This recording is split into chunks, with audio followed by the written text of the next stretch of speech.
On my Houston Texans family, hope you all are having a blessed Friday. Let me give you some optimism for this must-win Week 3 matchup against the Jacksonville Jaguars. I know the last 2 weeks have been doom and gloom, and rightfully so. The expectations that we've put on the offense, they're not meeting them. With that being said, let me give you some interesting statistics. The Houston Texans haven't lost in Jacksonville in quite some time. DeMeco Ryans, undefeated against AFC South opponents in their home. Yes, guys, believe it or not, DeMeco Ryans has not lost a game away in our AFC South matchups between the Colts, Titans, and Jaguars. Number 3, this Houston Texans team has come back before, not only from 0-2, but from 0-3. The latest, just 2 years ago, year 1, C.J. Stroud, the Houston Texans were 0-2. And where did they go to get right? Jacksonville. Now, I'm not saying this is just going to be an easy win for the Houston Texans, because the Jacksonville Jaguars offense, led by new head coach Liam Coleman and quarterback Trevor Lawrence, is legit. Ladies and gentlemen, shout out to my boy UCF Jaguar. I know he's watching this episode. I can't wait to go head-to-head next week on the roundtable. With that being said, this episode is brought to you and powered by Sleeper. Think you know football? Then try to turn your football knowledge into real money with the Sleeper app, the ultimate fantasy sports app that can turn game day into payday. Just download the Sleeper app and pick more or less on your favorite players with more stats than any other daily fantasy app. Just choose 2 or more of your favorite players from pregame or live. Pick more or less from the predicted stats, and you could win up to 1,000 times your money if your picks win. Use promo code 713HOU and you'll get up to a $100 match on your first deposit. Terms and conditions apply. Now, we will be doing a little bet later on in the episode. Now, let me first see about the Jaguars injury report, if they did put it out there. Let me see. If not, we'll just continue on with this video. Okay, here we go. The injury report for Jacksonville. The one that we are watching is wide receiver Brian Thomas, dealing with a wrist injury. He's limited. Right now, Brian Thomas Jr. cannot catch the football consistently, and he looks like he's a little afraid of contact. But I want to start off with the defense first, because the Jacksonville Jaguars offense, guys, it's real. It's legit. I believe they are the #1 rushing team in the NFL behind ETN. I don't think anyone thought that was going to happen.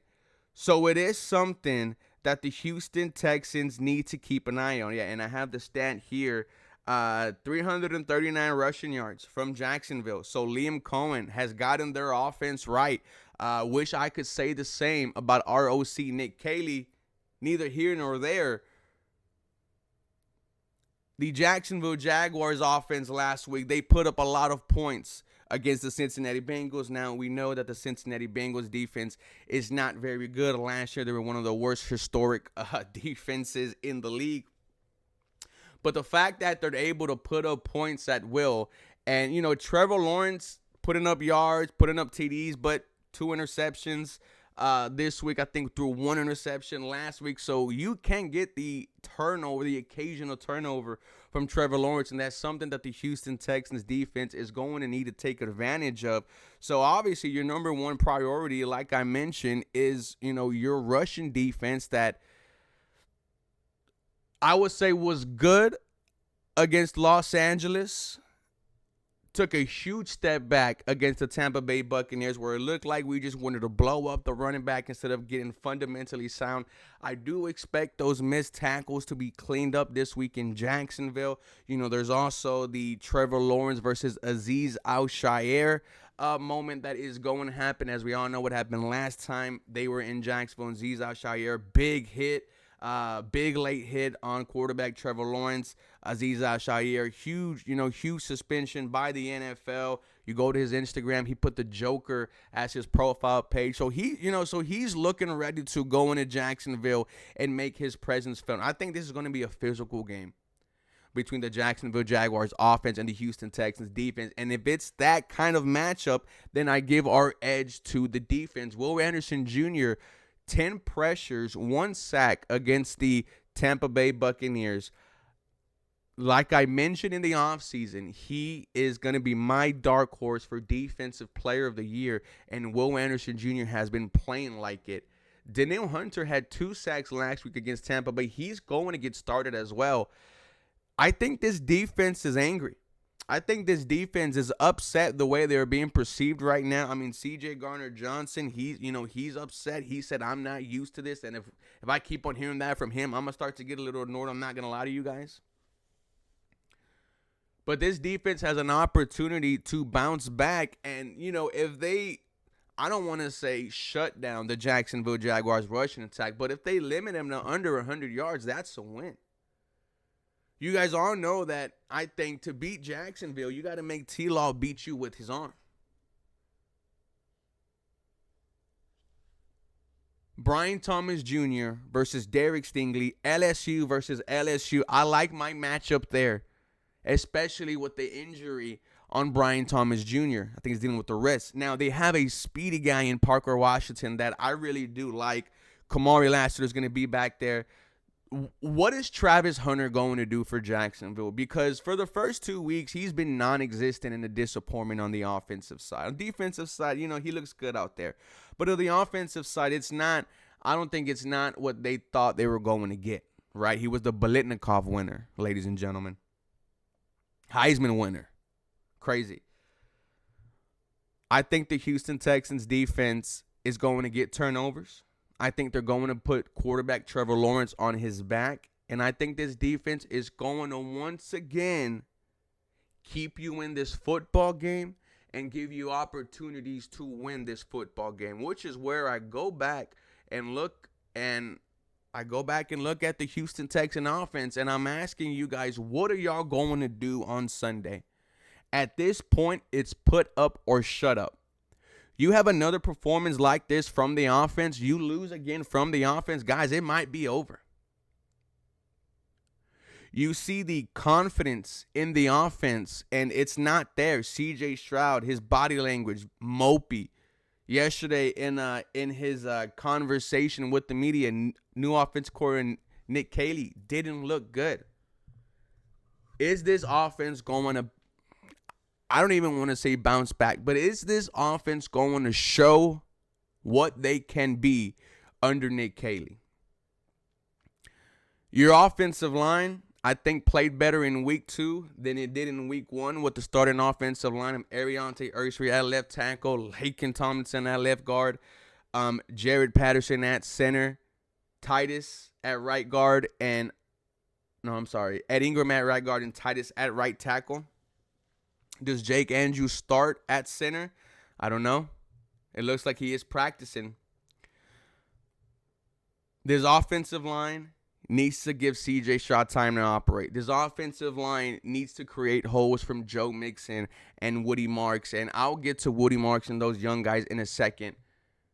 We are going to see the return of Christian Kirk and Braxton Berrios. Are these the guys that are really the key to unlocking this Nick Caley offense? Does Nick Caley just want to work with a bunch of slot wide receivers? I don't know. But now we get to see this offense with Christian Kirk. And he has circled this game. He says anytime you get traded, you want to play good against the team that sent you away. I think there's going to be some confidence with this offense heading into Jacksonville. I think when you look at what Jake Browning did, over 300 yards, multiple touchdowns, even though he threw quite a bit of interceptions as well against the Jacksonville defense, I feel like the offense might have their most success of the season against the Jacksonville secondary. I wonder how many plays those are going to be, though. And if you keep on getting big plays, a big play here, a big play there, it's going to start to get contagious. It's going to start to feel like you got this right. You know exactly what you are doing. Everything we've talked about the last 2 weeks can go away if you go out there and win on Sunday. It's that simple. Really does cure all. For the offense, keep C.J. Stroud upright. Get your rookies involved. Woody Marks had an explosive play last week. So did Jalen Noel in the returning game. Jaden Higgins did as well. I would like to see the Houston Texans utilize these rookies because they are showing you that they can make plays. They are begging you to put them on the field. I think this is going to be a close game, guys. I really do. I think it's going to be a game that ends with the final score of 20-17. I think the Houston Texans are going to be able to hold off Jacksonville. I think your defense is going to win you the game. It's going to be a game where you say, hey, offense, you do good. Now let's build on this. Well, that being said, ladies and gentlemen, I am nervous. I am excited. I am not ready whatsoever for my season to be over on Sunday. But the Houston Texans are 0-2. They don't want to fall to 0-3 because it's damn near impossible to come back from that. Now, I know they've done it, but still, you're trying to get to places where you've never gone before. I have the Houston Texans winning this game. Guys, let me know your thoughts and comments down below. For more Houston Texans content, you guys know what to do. Feel free and follow me for more. Go Houston. I love you guys. Episode brought to you and powered by Sleeper. Get a $100 deposit match up to $100. Use promo code 713HOU.